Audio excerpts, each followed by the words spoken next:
I enjoy difficult games, from RPGs to platformers to boomer shooters, and I'd like to think that I'm pretty good at them too. It's the entire reason I made this channel really, to play games in unusual and difficult ways. So I've had quite a lot of time to cement my opinions on what makes difficulty enjoyable, and what's going wrong when a difficult game isn't. Now, as a fan of these difficult games, I've rather obviously ended up enjoying Project Moon's series of games, and I'd naturally have to concede that they're not for everyone. They're difficult in the extreme, practically one stage down from a rage game at times, but despite all that, they're still enjoyable to play. Well, all except for the latest in the series, Limbus Company. Limbus Company is the least difficult of all the games, with almost 80% of the game being rather frankly easy to beat, even when you use only what the game gives to you at the very start. But even when it does get difficult, that difficult isn't even remotely enjoyable, and can verge into tedium very often. But why is it that a game ostensibly easier than its predecessors ends up suffering where they didn't? Surely it's harder to make difficult games fun? Well, explaining that is the thing I'm here to do today, so allow me to explain why difficulty isn't always fun, or the line between arbitrary and actual difficulty. Before we move on with the video, I'd really appreciate it if you could like and subscribe. It helps out with the video's performance tremendously and helps me know what content you all want to see in the future. We recently crushed 1,000 subscribers, which means we need to set our sights higher. So let's try for 5,000, shall we? Anyway, without further ado, let's get on with the video. I'd like to start by analysing one of the most well-known examples of a difficult but fun fight, and that fight is the one against Sans at the end of the Genocide route. Whilst Undertale is already a well-known game, the fight against Sans is without a doubt the best known, being remixed enough probably to last you a year's worth of listening. And it's a fight that I personally enjoy too, having learnt to no-hit it a while back, although my skills have severely atrophied since then. Sans, compared to every other boss in Undertale, cheats. He breaks almost every rule that you've been conditioned to rely on before, that you get the first turn, that attacks follow coherently from one to the next, that enemies will always just stand there and take it. But despite this cheating, he is fair. He doesn't so much break all the rules as subvert them with his own. His attacks always play out in the same order, provided you don't heal and add a healing turn to the chain. He dodges your attacks, sure, but you're still technically attacking him. His health bar is just an invisible turn timer, and always you can deal with what is being thrown at you. And this is what I'd like to mark as the first sign of a fun challenge. Difficulty should be fair. Now, how about our Project Moon games? Well, I'd like to bring up Lobotomy Corporation first for this comparison. Lobotomy Corporation is the first of the 3 games in the series, and is the most different to the other 2, being a horror management simulator in a similar style to SCP. The core gameplay loop reflects this, with your most basic goal being the harvesting of energy from abnormalities. Each abnormality acts differently, and you've got to learn how to cope with each one individually. Their likes, dislikes, what will cause them to go mad and attempt to kill everyone in the facility, including you. And at times, the powers these abnormalities hold feels like they're cheating. But just like Sans, they're all perfectly fair. Every abnormality operates differently, that's true, but rather than simply breaking all the rules, they operate on their own. And as you work with them, you unlock the ability to unlock these rules permanently. No matter what, even if you reset the game to day 1, you'll retain their progress. Now, as you gradually build up abnormalities, these sets of rules become more and more complicated, ending in a song and dance similar to the password game. You need to keep the individual rules of each abnormality broadly remembered in your head to allow you to multitask the entire facility. And this is where the difficulty comes from, as a natural result of the slow build-up of unique rules. This isn't arbitrary in any way, it's a natural result of the orchestra that you've been building up from day 1. And even when the game breaks the rules further with core suppressions, special challenges you need to do to reach day 50, it simply subverts the rules to a different place. Sometimes it randomizes work orders to a different type, but you can take your time and write down what each work order really does to deal with this. A challenge may remove your ability to pause, but you've been training for this moment for the entire game. Even when, at the end of it all, you have to do all of the challenges back to back, it remains fair. Difficult, brutal, but fair. Now, how about Limbus Company? Well, let's move straight to the difficult part of the game for this. The most recent chapter, Canto 7, has a new mechanic that is essentially the reason for difficulty. That mechanic is unbreakable coins. Limbus Company's combat mechanics revolve around coins and clashing. Each skill has an amount of coins, increasing or decreasing a base value each time heads are hit. The higher of these two values in a clash, when one skill is used against another, wins the clash, causing the losing opponent to lose a coin on their skill. This repeats until one side is left with no coins, at which point the other person attacks an amount of times equal to the coins left to them. Now, unbreakable coins, as the name may suggest, do something different. These unbreakable coins aren't lost on losing a clash, instead being fixed to only add 1 to the base value on hitting heads whilst dealing damage. However, they still get to apply all the status they would anyway. Can you see the issue here? Sometimes, regardless of if you win or lose a clash, the core mechanic of the game's combat, you will take damage. This is rather obviously not fair. There isn't any counterplay for most IDs, with those that can essentially needing to be ran by themselves solo. This means that, unless you go out of your way to cheese through some fights, you're going to have to stop playing the game that you signed up to play. And I don't really need to explain why that isn't fun difficulty. It's no longer a fair test of skill, instead becoming a roll of the dice to see whether your run is going to win or lose. Even worse than this is the fact that, once you've got your basic idea of the boss fight down, it's a simple game of repeating until you either win or die. Now, moving on from the idea that difficulty should be fair, we should move genres slightly. For our next example, I'd like to bring Celeste to the table. Celeste is a platformer game that I'd call the pinnacle of a difficult platformer, at least below simply existing to troll the player like I Wanna Be the Guy or Jump Knight. Out of everyone who plays the game, only 34.3% of players have beaten the first ending, and an even smaller 8.1% have gotten the true ending of the game. Yet, despite this, its method of introducing mechanics is one of the best I've seen from any game, introducing enough content to remain interesting, whilst introducing it slowly enough as to not overwhelm you. To explain this, I need to explain the core idea of Celeste. In Celeste, your main goal is rather simple: to climb the mountain. To aid you with this, you have two major movement abilities. You can dash at any time, and you can jump or dash once whilst in the air. You can also grab onto ledges, but that's not exactly a major ability. This starts fairly simply, with some basic platforming elements to teach you how to use the controls. It then adds moving platforms, then a wall-like substance you can only dash through, and then spikes that only raise when you've passed over them, and so on and so forth, until slowly, one mechanic at a time, the game grows in complexity and challenge. Then, right before the first end of the game, you unlock an ability to jump or dash an additional time whilst in the air. And now, the game brings you back to the very start, running you through levels that contain all the same mechanics you've learnt as you played, having used the skills you've slowly been honing all this time to prove your mastery over the mountain. And, at last, you beat the game. For the first time at least.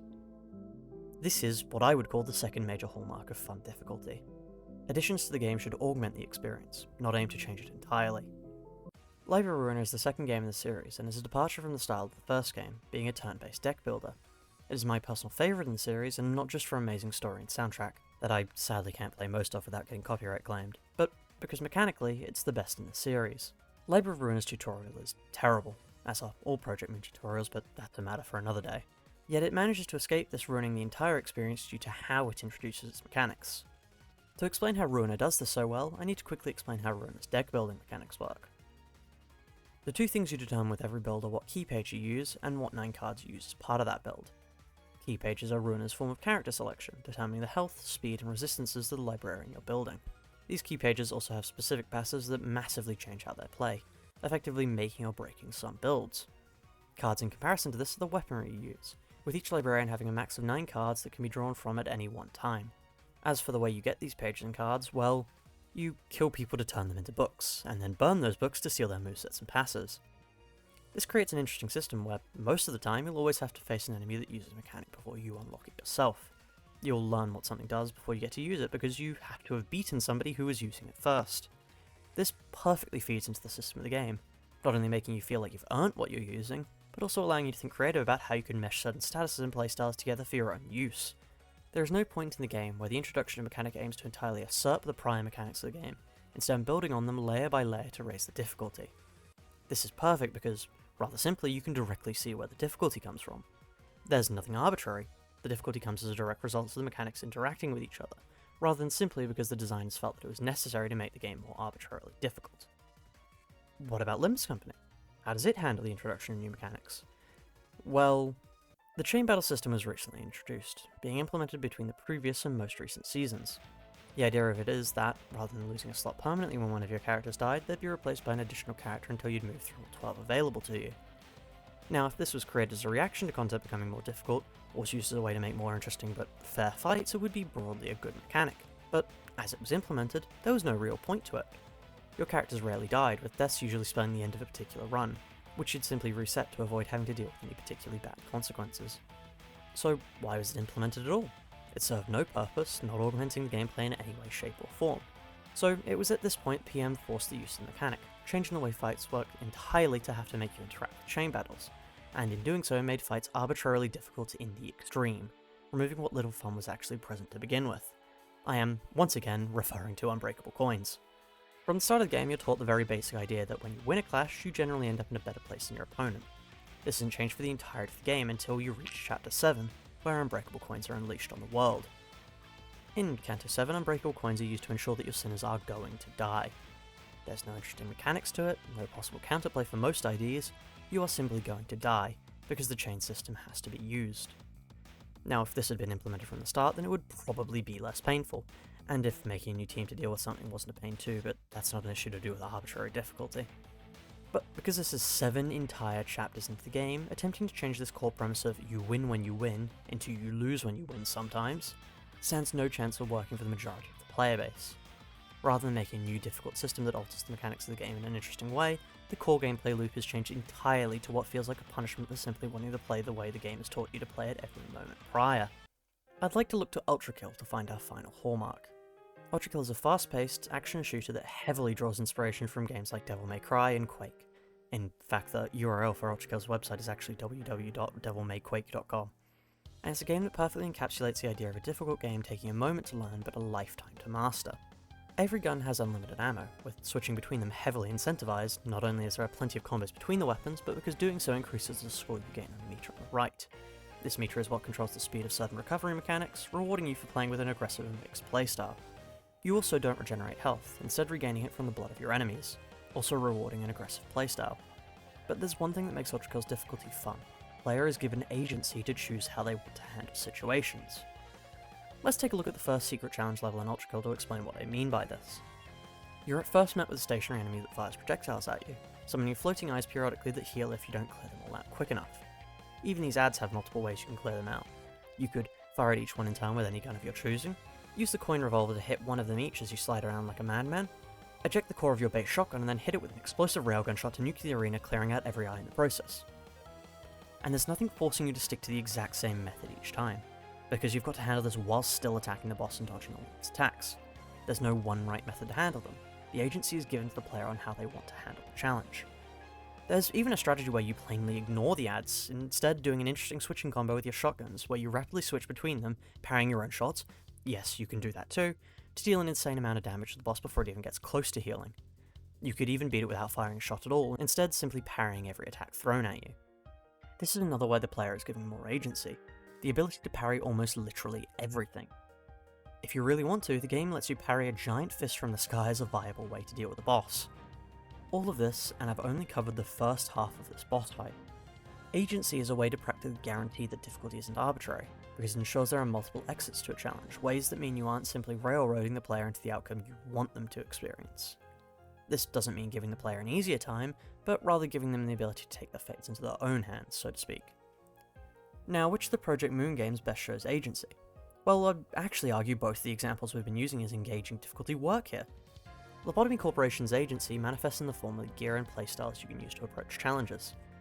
Whilst normal abnormalities need you to play by their rules when they're in containment, once they breach, no holds are barred on how you can take care of each of them. It's even more evident in the ordeals that periodically take place across each in-game day, or the core suppressions that mark the hardest points. They may not be the same level as agency as in Ultrakill, but it's still evident. Now, if Lobotomy Corporation had less agency than Ultrakill, Ruina has far, far more. By its nature as a deck-building game, you practically have infinite possibilities and playstyles you can take on challenges with. The game even rewards you for this, with each floor having different abnormality cards, bonuses unique to each floor that synergize with a different playstyle. Building a different style of team for each floor is rewarded by the ability to handle a multitude of different challenges thrown at you, challenges that you can ascertain beforehand because the game tells you what you're fighting. So how does Limbus Company match up to its predecessors in this regard? Well, I'm really not sure what you're expecting at this point, it's obviously not going to be good. The most agency you're given in Limbus Company is the ability to build your team of IDs, but even this is limited because you can't simply unlock an ID as you play and use it, you need to level it up first. This, as a process, is mind-numbingly dull. Grinding the materials you need to actually use your IDs is a slog, and genuinely makes attempting to use any team but your own a terrible experience. And this isn't even beginning to talk about the bosses. There is only one boss I can think of with a unique mechanic that forces you to think, and that boss isn't even the most recent chapter of the game, it's 2 chapters back at this point. Most bosses now have absurd amounts of health, and are either unfair, unfun, or have plain mechanics that require you simply repeating the same actions over and over until eventually the fight ends. There's no agency, no multiple ways to approach the same problem. You either play by the rules the game lays out for you, or you explode. I don't want this to come across as if I dislike Limbus Company, because I do enjoy it, or at least I want to. There's the roots of a good game, something that can be a proud successor of the previous 2 games in the franchise. But with the trajectory things are heading in, they're not going to get better anytime soon, and I didn't even touch on the power creep that's rather rapidly strengthening the game, which no amount of arbitrary difficulty will fix. Still, I'm interested to hear all your views on the subject. For a discussion to take place, people actually need to discuss and share their own views on the matter, and if you've enjoyed then please do like and subscribe, and let me know about anything else you think may be interesting for me to cover in the future. Still, with all that said, thank you to the members: Silver William and Crusade at Nugget tier, Gordon Slamsy, Town of Hello, Super Doge Games, Sushiko, Blockma, and Jack Phillips at Librarian tier, and Mac at Sinner tier. And good morning, good evening, and good night. I'll see you all soon.